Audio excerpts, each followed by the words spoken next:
So if you saw my video about my updated vision board, I'm really trying to work on my beliefs about money. And I'm currently reading The Simple Path to Wealth. I'll do a whole review on this once I've finished it. But I really just wanted this video to be about the wisdom and life experience I have thus far relating to money, because I feel like money is one of those things, like most things in life, when you are struggling with it, I feel like sometimes we tend to overcomplicate just how simple the solution really is. Like, I feel like when it comes down to money and getting right with your budget and finances, it really just boils down to living within your means, paying off debt, not upgrading your lifestyle as your bank account increases, like with promotions and stuff, being able to save money, and then also invest. I feel like that is it. That is the core, the 5 things to do to really set yourself up for financial success. So aside from those 5, I wanted to share with you the things I've done throughout the years. I almost just lost my age, 28.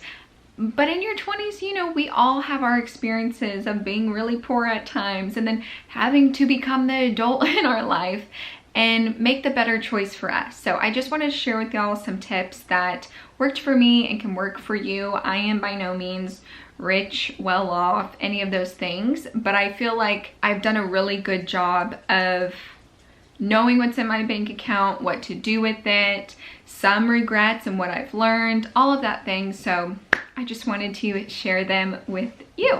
So I've got my notes on my phone. So the first one's gonna sound woo-woo, but it's to identify the why. You've got to know the why behind why you're wanting to save money, or why you're wanting to invest money, why you're wanting to live a certain lifestyle. You have to identify the why in order for you to do the things you need to do, because how can you work towards something you don't even know that you're working towards? You know what I mean?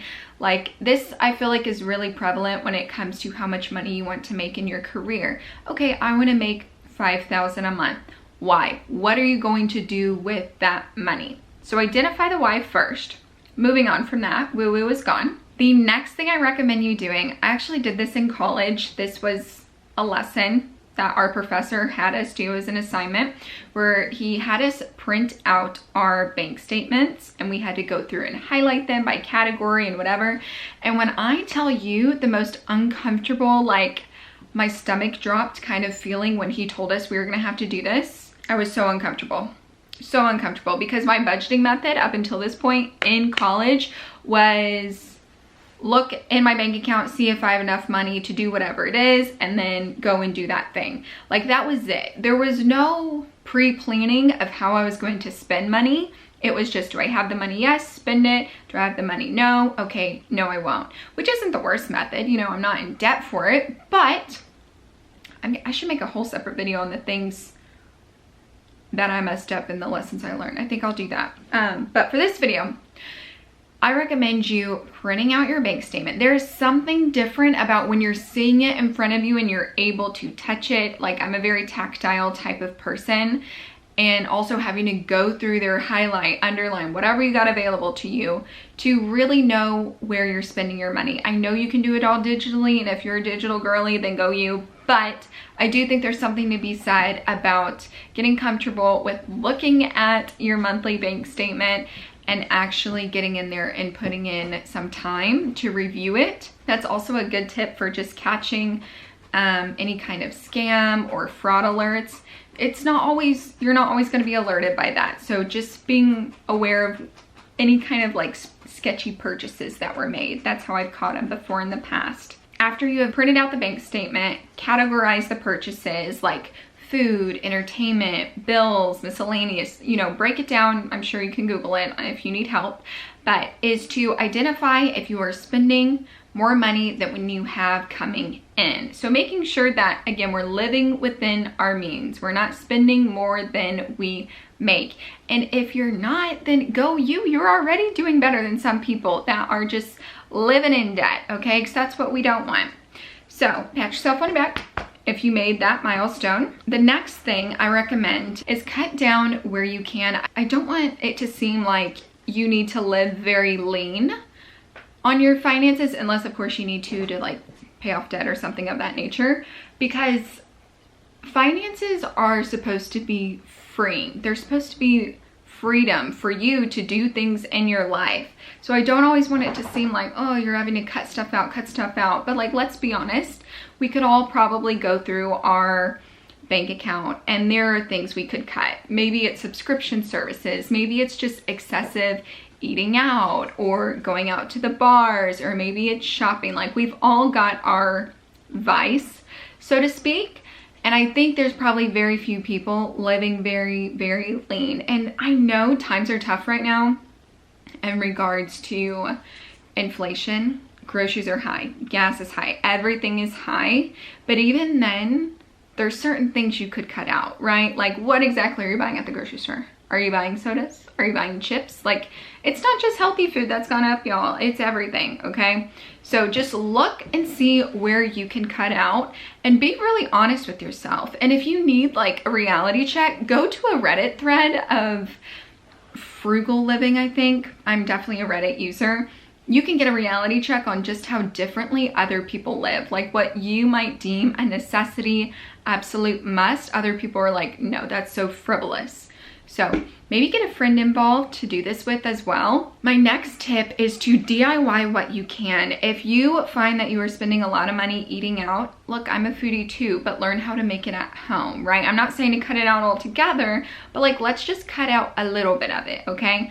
So make your food at home, make your coffee at home. Making my coffee at home was probably the first thing I really took control of. I did buy an expensive espresso machine, and I made monthly payments on my Best Buy credit card. But guess what? I was paying the same amount in monthly payments to pay it off that I was in coffee at Starbucks. And since then, it's been paid off. Like, I've had it for years. I absolutely love it. I have saved so much money. So much money doing that. Also, coffee's come a long way, y'all. You don't have to have espresso machine. You can do a little K-Pod.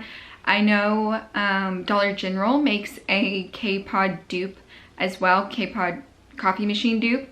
So that's a budget-friendly item as well. But I feel like coffee and those type of drinks can definitely add up. Also, whenever me and my husband were living pretty tight, what we would do is try to eat close to whenever we would go out with friends or something, and then just share an appetizer. That right there can cut it down, or share a meal, because we had already eaten something prior. We were already a little full, so it wasn't even like we were having to be like, oh no, we don't want that. It was, no, I'm actually already full and we don't need to get 2 separate meals.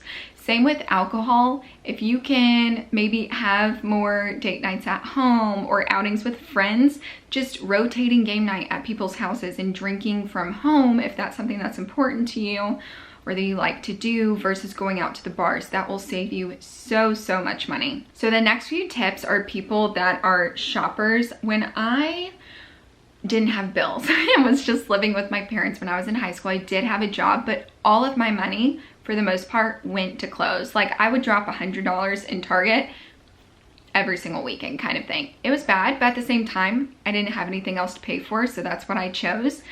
But what I will say that will help, maybe it's beauty products, because the beauty industry has changed a lot too. I mean, it is popping off with new products every day, it seems like. So my advice to you is to stop watching hauls. Stop watching product reviews, whether it's on TikTok, Instagram, YouTube even. Just stop watching them, because you simply can't buy new things if you don't know about them. You know, out of sight, out of mind. So that is probably the tip that was most helpful to me. And then don't go into stores where you have no self-control. For me, for a long time, it was Target. So I would not go to Target ever until I felt like I had some self-control, or I was just in a different place with my money in regards to how I spend it. Just don't do it. You know your trigger spots. Just don't go there. Another big thing is unsubscribing from emails to, again, subscription services or retail, because they always update you when there's a sale, and a sale doesn't mean we need to buy. So again, you can't know what you're missing out on if you don't see it to begin with. If you are notorious for buying things from your phone, delete the app off of your phone, as well as make it even more difficult to buy things, especially on the computer, by deleting your autofill card information. So if you have it where you can just click the box and it fills in your card information, delete that, okay? Make yourself have to get up and go get your debit card if you want it that bad to enter in the number, you know what I mean? It's just trying to make it as inconvenient for yourself as possible to make any purchases. Another trick I've used in the past was to make a shopping list and stick to it, like no matter what. If even this goes for clothes, if you're like, okay, I really need to go get a new white top and black shoes, and you go to the store, do not buy anything that's not on your shopping list. Same with grocery shopping. Grocery shopping, I feel like, is one of those where it can get out of hand. Like they say, you know, never go shopping on an empty stomach, because you're just gonna want to put everything into the buggy. But stick to the list, like no matter what. Another thing to do once you've gotten your finances in order and you do have some free money to spend, when I say free money, like it's not being allocated to savings or paying off debt or bills, whatever, is to set a budget for that spending. Don't make it just, okay, everything's paid off, everything else gets to, you know, I get to run wild with. Because just because you have the money doesn't mean you have to spend it. So if that is maybe $50 a month, I can do whatever I want. I can go get my nails done. I could go, you know, buy something. It doesn't matter, but just making sure you have a budget for yourself for that free spending. Or again, going back to those categories, breaking it up for each part of the month. I mean, that's truly a budget. Is how much are we spending on groceries, on gas, on entertainment, those type of things. I'm pretty sure my mom taught me this rule. We call it the 24-hour rule, where if you really, really like something in the store and you want to buy it, but you're just like either on the fence or maybe you shouldn't, or you're like, oh, I don't know, is don't buy it. Wait 24 hours, and if you cannot stop thinking about it because you like it that much, go back to the store and get it. Either you're gonna forget about it, or you're gonna be like, you know what, I don't actually need that. Or you might go home and be like, you know what, I already have something that looks just like that, I don't need that, right? Or what can happen is life can take matters into its own hands, and you go back to the store, it's not even there for you to buy. I mean, that's best case scenario because you didn't even have to make the decision. But wait 24 hours before making any kind of purchases. So the next thing I have written down is to get rid of retail credit cards. Again, it's just more of an incentive for you to spend money. It's like, oh, well, you get points for every dollar you spend and blah, blah, blah. But like, I shouldn't say that. Everyone's different. I personally feel like I should not be spending enough money at one place for them to want me to continue shopping there. Like that might be a little too much.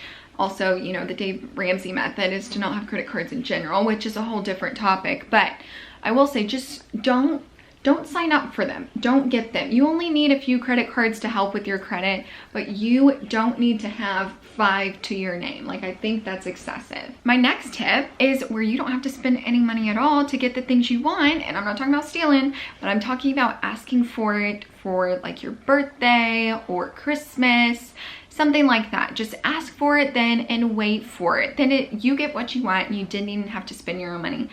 Win-win. Win-win. I feel like my best tip, which is make the decision for your future self, not your current self. I know I can definitely get in a mood of like YOLO, which is that's such an old phrase, but you only live once, you know, kind of thing of like, oh, just F it, like I'll deal with it later. But like, you're still gonna have to deal with it. Like, future you is gonna have to deal with it. So make the best decision for future you, not current you, because sometimes we're a little selfish with our current self and we're not looking out for our future self. But that is all of my financial advice tips for y'all. If y'all want to see more videos on this, let me know. But I hope y'all got something out of it. I'll see you in the next one.